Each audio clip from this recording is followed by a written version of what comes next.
अस्सलाम वालेकुम क्लास। जी क्लास, मेरी बात आ रही है आप सबको और स्क्रीन शेयर शो हो रही वालेकुम है? अस्सलाम। यस वालेकुम मैम आ रही है। अस्सलाम। ओके, आज का लेक्चर नेक्स्ट कंटिन्यू करते हैं। Last time we were discussing about the drugs used in hypertension. So we have last time we have studied about what is pressure of the blood and what are the different stages of blood pressure, and then the factors and non-pharmacological and pharmacological treatment, and there are a number of major classes that are useful for the treatment of hypertension. And so the different agents, different classification of drugs with the different mechanism of action that we have discussed in the last lecture. And last time we were discussing till that sympatholytic agents. And so we will continue from this. And sympatholytic drugs, you know that the sympathetic system, and to break down the sympathetic activity, all those agents that have ability to break down the sympathetic activity, to down regulate the sympathetic activity, these agents are known as sympatholytic agents. So they depress all the sympathetic activity, because whenever the sympathetic system is activated inside the body, then the fight and flight conditions can be increased. So due to which the pressure of the blood can also be increased, and due to sympathetic nervous system activation. And now there are number of drugs that can down regulate, or that can decrease the activity of that sympathetic system. That these drugs are known as sympatholytic drugs. And mostly these are the centrally acting sympatholytics. Centrally acting sympatholytics, they specifically act on the brain. They have their specific receptors inside the brain. Mostly these are the alpha 2 agonists, and the alpha 2 agonists are the type of the alpha receptors, and these are the agonists at that receptors. And the drug example include the clonidine and methyldopa. Next category of sympatholytic drugs include the ganglion blockers. Ganglion, you know, the cluster of neurons that are present in either in between the neurons, or these may be present that are necessary for the connection of one neuron to another neuron. And these are the ganglions. And the number of drugs that can specifically block that site, because whenever the ganglion activity is increased, there may be the pressure of blood can be increased. So the ganglion blockers can also be used. Also, these are not too much preferable drugs, but these may be used in certain conditions whenever other drugs can't be taken by the patient.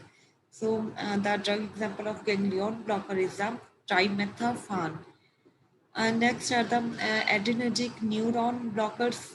They specifically block the neurons that are especially the adrenergic neurons. Adrenergic neurons are those neurons that specifically release the epinephrine and norepinephrine. And so due to the production of epinephrine, norepinephrine, and due to the release of epinephrine and norepinephrine, these neurons are known as adrenergic neurons. Other type of neurons, these may be the cholinergic neurons that specifically release the acetylcholine. But adrenergic neurons, they release the epinephrine and norepinephrine. And whenever the level of epinephrine and norepinephrine rises in the blood, there would be increased pressure of blood. And so the group of drugs that are blocker at that adrenergic sites, these are the guanethidine. This is the drug example that is adrenergic neuron blocker. Next, come towards the adrenergic receptor blockers.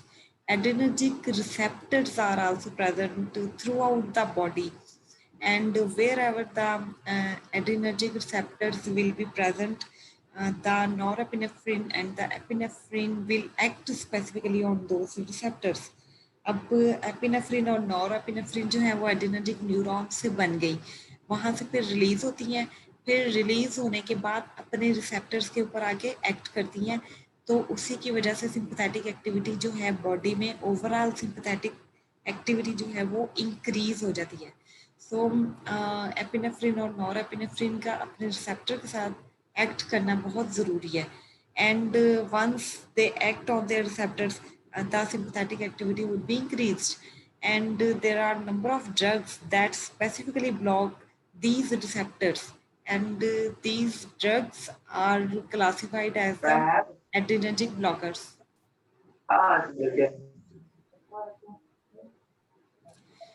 Okay, adrenergic receptor blockers. The adrenergic receptors may be the alpha receptors, or these may be the beta receptors.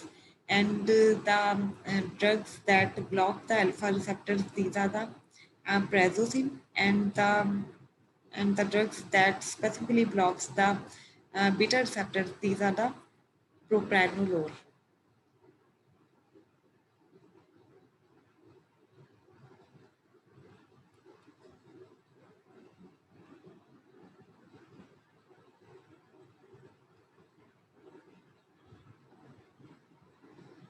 Okay, next, these are the different adverse drug reactions, or ADR, related to alpha methyl dopa and the clonidine.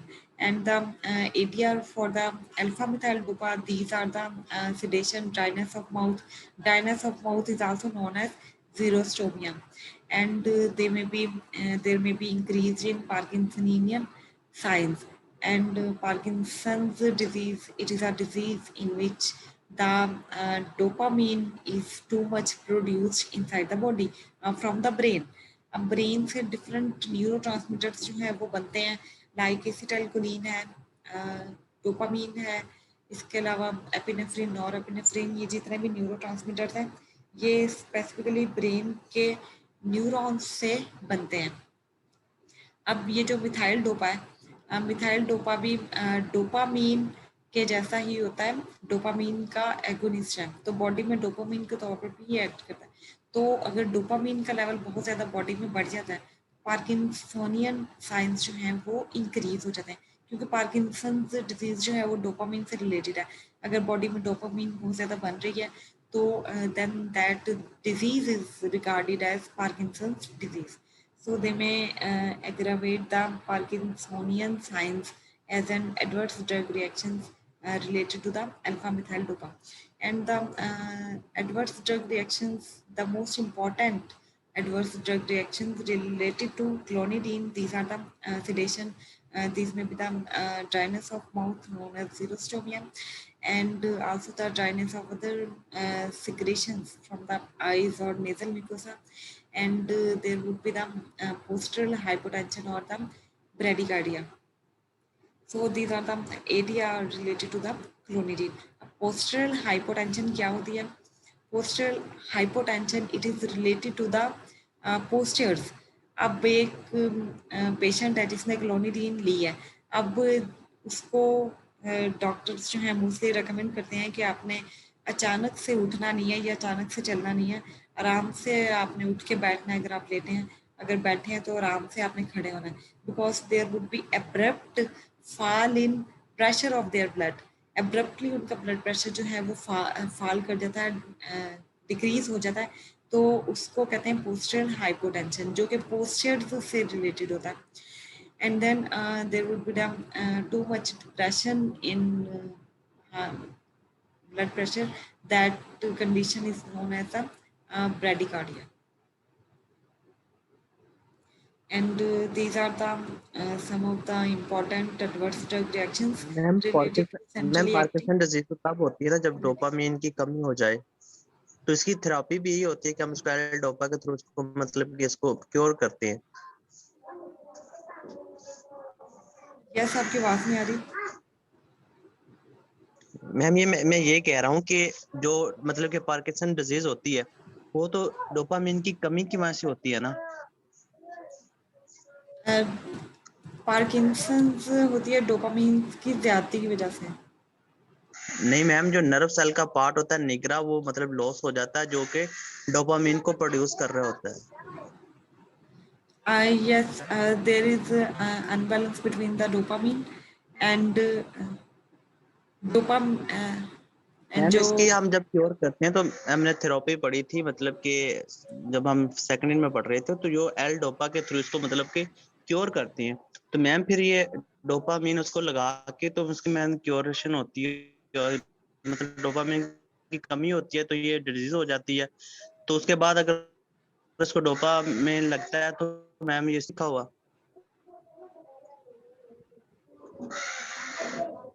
Yes, लेकिन dopamine की as a treatment, dopamine जो है as a treatment अगर Parkinson's के लिए देते हैं, लेकिन ये जो है अगर टू मच डोपामिन दी जाए तो उसके साइंस जो है वो एग्रावेट भी हो सकते हैं। मैम वो डोपामीन के बाद, चलो ठीक है मैम। यस, देयर में भी आप मज़ीद इसके बारे में नेट से जो है वो सर्च कर सकते हैं। Okay, next come towards the beta blockers. These are the group of drugs that specifically block the beta receptors inside the body. You know there are the number of beta receptors. They may be beta 1 receptors, beta 2 receptors. These are present inside the body. Beta 1 receptors are specifically present in the heart, and beta 2 receptors are mostly present in the smooth tissues or smooth blood vessels. Um, these beta blockers, they do not cause retention of salt and water, as that was the major adverse drug reactions related to diuretics. Diuretic का जो major adverse reactions था, इसके अलावा they often combined with the diuretics for the additive effect. अब different antihypertensive drugs जो हैं वो combination में भी दे सकते हैं और इसके अलावा एज अ मोनोथेरेपी भी यूज कर सकते हैं। They are highly preferred drugs for hypertensive patients with complications like angina or myocardial infarction or the congestive heart failure. Congestive heart failure, it is a chronic condition in which the heart failed to pump the blood, and that condition is known as congestive heart failure. And the myocardial infarction, the other name of myocardial infarction is heart attack. And so if the patient is suffering from other complications like angina or myocardial infarctions, so the beta blockers can be preferable drugs in those patients. And the what the beta blockers do, and the mechanism of action of these beta blockers are that they specifically blocks the beta receptors, and the beta receptors may be beta 1 receptors or the beta 2 receptors. And whenever they block the beta 1 receptors, there would be the decrease in myocardial contraction and the cardiac output. And whenever they block the beta 2 receptors, there would be the decrease in central sympathetic activity, because beta 2 receptors are mostly present in the smooth tissues of the body. And next are the alpha blockers. Alpha blockers, these are also the group of drugs that specifically blocks the alpha receptors. And alpha receptors, these are mostly present in the blood vessels, and the at the smooth muscles of the specifically the arterioles.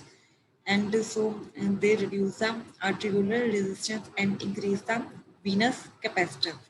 And so reflects increase in heart rate and plasma renin activity.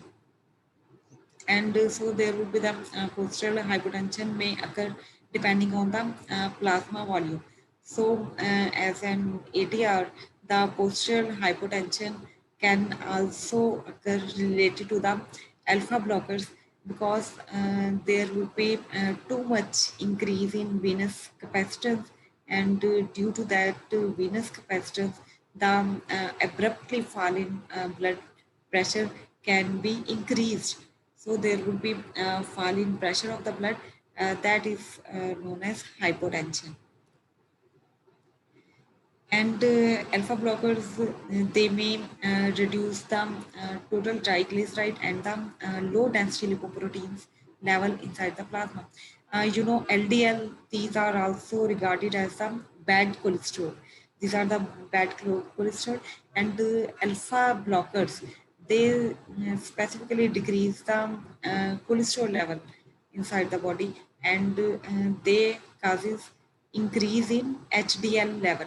HDL, these are the beneficial, or these are the good cholesterol. These are the high density lipoproteins, and the effect on lipids persist even when combined with diuretics.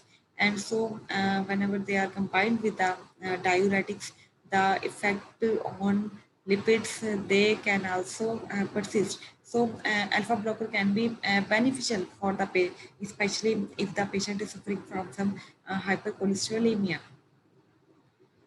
And these are the preferred drugs in hypertensive patients with benign prostate hypertrophy. Benign prostate hypertrophy, it is a condition in which the size of prostate gland is increased. This condition is known as benign prostate hypertrophy, and these are also preferable drugs if the patient is suffering from BPH. Then there are combined drugs that specifically block